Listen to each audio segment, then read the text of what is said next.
Salut à tous, c'est Goku la chaise et donc aujourd'hui on se retrouve pour un gameplay au Tiger P tier 7 char lourd allemand. J'étais d'ailleurs en compagnie de Natlayer, un abonné qui lui avait pris le Tiger 1. Donc exactement pareil, char lourd allemand, tier 7 pareil. Sauf que bon, ils ont peut-être, ça c'est sûr, ils ont une différence au niveau du blindage. Pour le reste, ça faudrait que je vous mette quand même, faudrait que j'aille revoir ça, que je vous mette ça en off. Je crois que, je sais pas en fait ce qu'il a de moins. Je crois qu'il est tout simplement moins blindé en fait. Peut-être plus maniable, mais bon là je le vois plus à la traîne qu'autre chose. Après peut-être que Natlayer ne l'avait pas full au niveau du moteur peut-être. Je sais que le canon c'est exactement le même, hein. C'est un, je saurais pas vous dire c'est quoi comme millimètre, peut-être un 90, je sais pas. Je sais plus c'est quoi comme millimètre du canon. En tout cas, c'est un extrêmement bon canon. Donc là, je suis en train voilà, de modifier tout ça. Un très bon canon. De toute façon, il est aussi bon que ce soit corps à corps ou snipe. Il est très bon aussi pour sniper, très précis pour ma part. Et le Tiger 1, bah, est exactement le même canon. Donc je pense que c'est niveau blindage, hein, je pense qu'il y a peut-être une différence avec ça. Il est très bon alors au blindage, il est assez bon en side scraping, donc pour ceux qui savent pas ce que c'est le fait de se mettre par exemple carrément contre un mur. Vous voyez, vous êtes carrément contre un mur comme si vous vouliez passer à travers, sauf que vous vous arrêtez, vous tournez un tout petit peu de travers et vous reculez. Et bah, les ennemis vont tirer sur vous, vont tirer sur votre côté. Et comme votre côté est un petit peu de travers, bah, ça ricochet. Et vous avez la possibilité de tirer. Le seul problème, c'est que bah, la tourelle est un très mauvais. Donc vous allez voir là la précision, hein, vous voyez, paf, ça passe très bien, hein. Vraiment, le petit morceau de tourelle qui dépassait, ça l'a pas loupé, hein. Donc je disais, le side scraping pour le Tiger P, il a pas la tourelle pour en fait. Il a la caisse, mais il a pas la tourelle. Parce que malheureusement, quand on va faire du side scraping, vous savez, on va se mettre un petit peu de travers, on va reculer. Et malheureusement, on fait voir sa tourelle. Et dès que notre tourelle est apparente, au lieu de tirer sur nos côtés qui vont bah, obligatoirement ricocher, et bah, ils vont s'amuser à tirer sur notre tourelle, donc que ça soit sur le devant ou sur le petit hublot, hein. La kippa, moi j'appelle ça, c'est toujours les points faibles de toute façon. C'est bon, on peut aussi appeler ça une espèce de truc d'observation, hein. Vous savez, c'est bah, l'espèce de petit cercle qui ressort. Vous pouvez même voir, je crois bien, on voit des tirs beaucoup qui sont orientés vers ce petit point faible.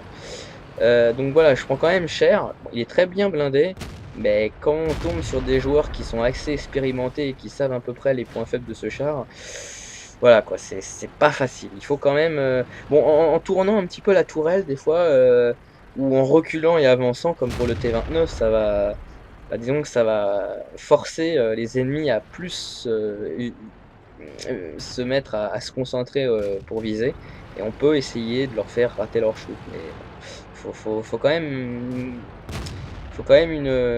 une maîtrise quand même assez spéciale. Donc je parlais la dernière fois du meilleur tier 7, hein, que la communauté WOT pensait que c'était en général, hein, la moyenne de la communauté pense beaucoup que c'était 29. J'avais fait la comparaison avec les Chinois, les Anglais et compagnie, et j'avais complètement d'inclure les Allemands. Et le Tiger P est un excellent adversaire contre les IS et T29. T29, lui, bah, sa caisse, hein, toujours du 102-105 mm, donc très perçable. Après, c'est la tourelle, mais la tourelle, comme le Tiger P, elle a un point faible. Et pour ce qui est du KV1S, bon, alors le KV1S, il y en a beaucoup qui. Non, KV1S, IS, je les confonds, hein. Vous pouvez même d'ailleurs voir que le Tiger 1 il est en train vraiment de s'en prendre dans la gueule, donc je vais me mettre devant lui pour essayer bah, de prendre les coups à sa place, hein. Je peux plus compter sur mon blindage que lui. Donc je disais, le IS c'est un 122 mm, c'est pas le même que le KV1S, c'est un autre, mais c'est un 122 mm, ça change pas. Je sais pas, c'est peut-être le temps de rechargement qui va peut-être changer, mais sinon, voilà, il a pas vraiment une pénétration excellente, le IS. Les dégâts, bon, ouais, mais bon, les dégâts, ça fait rien s'il n'y a pas la pénétration avec. Donc voilà, mais sinon, c'est vrai que le Tiger P est très bon. Bon, alors c'est vrai que les dégâts ne seront pas les mêmes, hein, comme je dis, avec le IS. Si vraiment, bah, bon, le IS, c'est vrai que si on tire bien avec les points faibles, on fera des dégâts, hein. De toute façon, avec un KV1S, quand on tombe contre des tiers 6, bon non, mettons 8, on finit quand même par percer un petit peu des gens. Le IS, c'est pareil, hein, le IS, faut vraiment s'appliquer, pour tirer avec le IS. Avec le bon, déjà avec le T29, c'est peut-être un petit peu moins parce que la pénétration, bon, est quand même pas mal. Les dégâts, bon, bah, là, ça, c'est les dégâts du 320 et quelques de dégâts, c'est vraiment acceptable. Le IS, bon, bah, c'est comme le KV1S, on peut aller jusqu'à du 400 de dégâts, hein. Mais alors le Tiger P, lui, va pas avoir des dégâts qu'on va vraiment retenir comme excellents. Il va faire à peu près du allez, du 250, 220, des trucs comme ça, mais je suis pas sûr, je vous mettrai les différences, à l'écran. Mais je pense que le Tiger P a une meilleure pénétration entre le T29 et le IS et un meilleur blindage d'ailleurs. Après je ne saurais vous dire vraiment le meilleur. Après c'est vraiment une question de goût aussi. Il y en a qui vont plus, adopter la jouabilité du T29, d'autres le IS et d'autres le Tiger P. Personnellement le KV1S, bon bah il est vraiment extrêmement appréciable à jouer. Je l'ai toujours d'ailleurs, j'ai même des gameplays à faire dessus. Il est extrêmement bon, sauf le problème c'est que, bah, la pénétration est très légère quoi, c'est ça le truc. Parce que bon, on a beau avoir un gros canon, hein, je me répète, avoir un gros canon, mais si la pénétration va pas avec les dégâts, voilà quoi, c'est pas très compatible. Donc vous pouvez voir d'ailleurs que j'ai fait, bah, vous ne le voyez pas, mais vous allez le voir à la fin, j'ai fait plus les dégâts et mon coéquipier Natlayer, lui, a plus fait les kills. Donc il voulait absolument son 6e kill pour faire le Top Gun, comme on appelle.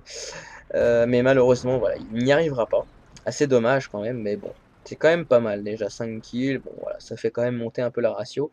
Donc 40 000 et des poussières, 1000 et quelques pareil, hein, pour ce qui est crédit et expérience. Gros calibre et soutien, et j'ai fait 2751 si je ne me trompe pas. Exactement, 2751 de dégâts, 15 tirs, 12 qui ont atteint leur but et percé. Et j'ai attendez que je vérifie bien, c'est même dommage que j'ai pas eu un mur d'acier. J'ai accumulé, du 2265 de dégâts, en tout, qui est, pratiquement le double des points de vie, de base du Tiger P. Donc on peut dire que le Tiger P a vraiment un excellent blindage. Quoi d'autre dire de plus? Bah, c'est à peu près tout en fait, hein. Très bon char aussi le Tiger P. Bon, malheureusement pour le side scripting, c'est pas vraiment ça à cause de sa tourelle. Canon, très bon, dégâts, bon ça sera pas du 300, et des poussières, ça sera encore plus dans les 200. Mais déjà, on a un temps de rechargement aussi, j'ai pas parlé de ça. Le temps de rechargement entre un T29 et un IS est quand même beaucoup plus acceptable pour le Tiger P. Et puis voilà quoi, il est très bon. Je dirais pas peut-être encore le meilleur encore, hein. Je préfère pas encore lancer des débats là-dessus, mais le Tiger P est un très bon tier 7. Voilà, donc j'espère que ce gameplay vous aura plu et moi je vous dis salut et à la prochaine. Salut, salut!